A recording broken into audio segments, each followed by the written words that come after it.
So these aren't floating in space. I've got like a little filing cabinet as like a desk right now because I had to move it out of the way. And yeah, I kind of feel like a news reporter right now, like Tom Brokaw, just being like, and this is the evening news. Hey folks, my name is Jen, and today I would like to just do a little bit of a video to share with you everything that I plan on reading in the month of July. So I'm going with more volumes this month because you'll see in my June wrap-up I actually ended up reading a hell of a lot of books. So like a lot more than I thought I was going to. So I'm hopeful for July then. So let's just start at the top of this stack, I suppose, and we'll make our way down. So first up in the books that I want to read in July is Anne of Ingleside. This is by Alan Montgomery. This is book number 6 in the Anne series.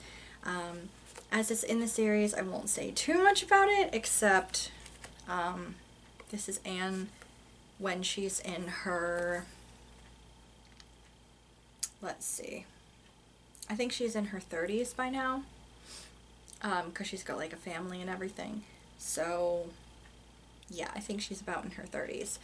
So this is her, just her shenanigans as being like a homeowner, and her romantic relationship and her family and all of that. So that covers this section of her life. This is the last one from her closely held perspective.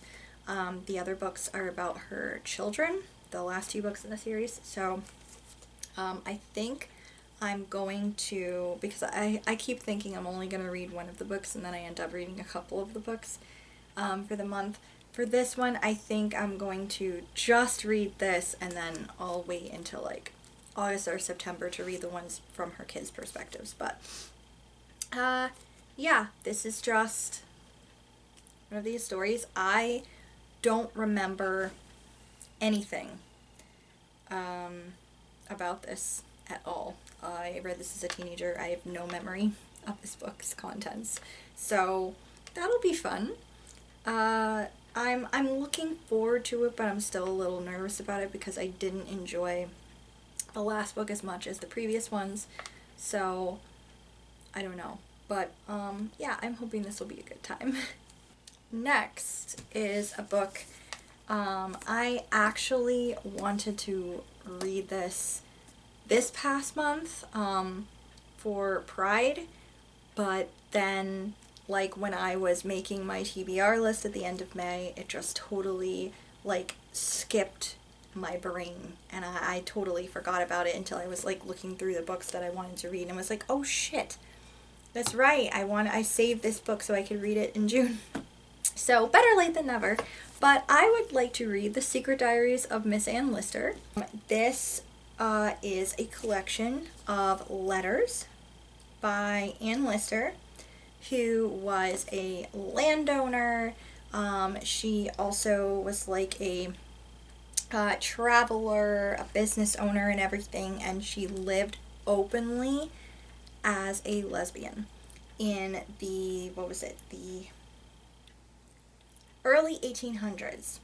And this is her secret diaries that were collected, translated, because she used to write in code. They actually have images of her writing, which is interesting. And so they decoded them and put them together in this book. This is edited by Helena Whitbread. And this is what the show on BBC HBO, Gentleman Jack, is about. I haven't watched the series yet, but I watched the trailer like multiple times. I really want to watch the series, but I really don't want to pay for HBO. So like, it's on my list of things that I really want to get to eventually and watch. But yeah, so this is just her collected diaries, and I very much am excited to read about this. I think it's going to be very interesting, especially because this is like the early 1800s, and she's just, I don't know, it sounds like it's going to be pretty cool. I'm very interested.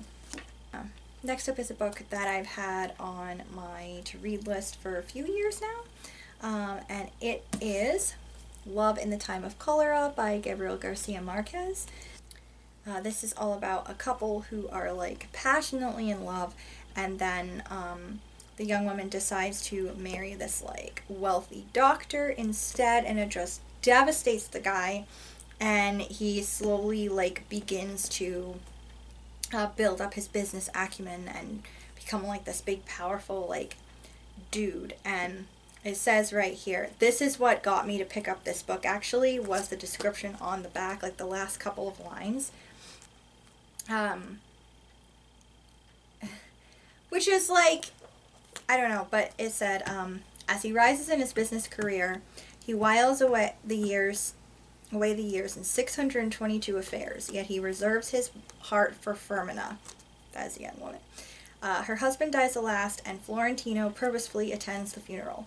51 years, 9 months, and 4 days after he first declared his love for Firmina, he will do so again. That just kind of drew me in.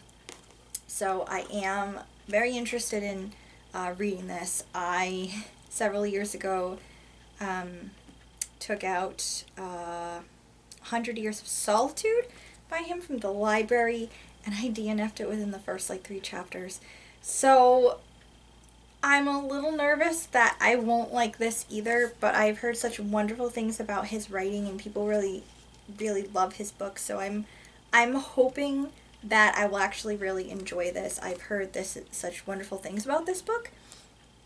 And I mean, like I said, the description on the back did kind of really pull me in. So I'm interested. I kind of love those stories, like those stories where shit happens and people go away and then they eventually come back and either get revenge like Sweeney Todd, or come back to like declare their love again or something. I don't know. I'm a sucker for those. So yeah, I'm hoping that because that kind of tropes in here, that it will be a good time. I'm hopeful. Next up on my list, it's been a little bit since I've read any Howard Frank Mosher, and if you've been around in my videos for a little bit, you know that I really enjoy his writing. He's one of my favorite authors. He writes about stories about Vermont, and I really want to read more of his books. I have 2 books that I got several months ago that I haven't picked up yet, so I wanted to read one of them, and for this I am going with On Kingdom Mountain, and this also takes place in the fictional kind of Kingdom County that's up near like the Canadian border. And this one is about another Kinnison. The Kinnisons are a fictional family that Howard Frank Mosher wrote a bunch of books about, and this is about another Kinnison relative. Her name is Jane Hubble Kinnison. She's a bookwoman. She's very eccentric. She is just like an interesting person, very independent. She lives on her own. She's one of the last people to live on her own, this particular like wild area that's like a Vermont abutting the Canadian border. And her peace and tranquility is about to be disturbed by a new highway that has been proposed and is going to be start building, because this takes place in the 30s, so that was before highways were really a major thing all over the place. So this is about like all of the shenanigans that she encounters. There's like some stolen gold that's possibly there. There's like an aviator, which is why there's her on a biplane. And it just sounds like it's going to be more of that, just very rural Vermont, very independent, sometimes cantankerous, eccentric people, crazy shenanigans up in the wilderness. I'm very much looking forward to this. I don't really know what to expect other than it sounds like his usual of a loss of a way of life and really eccentric characters. So I'm very excited to be getting to this one as well. I have a few unread mysteries, but I wasn't really feeling like thriller-like. I didn't really want thriller. I still wanted kind of an old-timey mystery, but I've read all of my Agatha Christie's and I'm like, I kind of want to reread one, but then at the same time I don't want to, because I have so many unread books, and I'm going to be going book shopping very soon in July, and then I have a bunch of books online that I also want to get, so I know I'm just going to be bringing in even more unread books, so I'm feeling guilty. I really need to stick with the books that I haven't read yet. So I instead decided to pick up The Sweetest at the Bottom of the Pie. This is by Alan Bradley, and this particular book is about 11-year-old Flavia of the Duluth family. It takes place in 1950. Flavia is like an up-and-coming chemist, I guess. She's very interested in poisons, very fascinated in that kind of thing. She lives in this English manor that's very run down with her eccentric family, and they find a dead bird, which is what the cover is. He's got a postage stamp kind of through his beak. She finds this dead bird, and that's very an odd thing. And then several hours later, she finds a man in their garden that just dies in front of her. And this is both like absolutely horrifying, and I guess for most children this would be absolutely traumatizing, but for Flavia, she's horrified, but she's also super excited because it's like murder. There is murder at her family's property, and it seems like this is going to be a very interesting book. It's like a child who's obsessed with poisons, and then there's like a murder, and it's in the 50s, and it's in the English countryside, and I don't know, apparently it's going to be a series because there's a sticker back here that says and includes the first chapter of Flavia's next adventure. So that's interesting. If I really enjoy this, well, I guess there's another series that I have to get my hands on. But it just, I don't know, I've looked at the first couple of pages. Her family seems very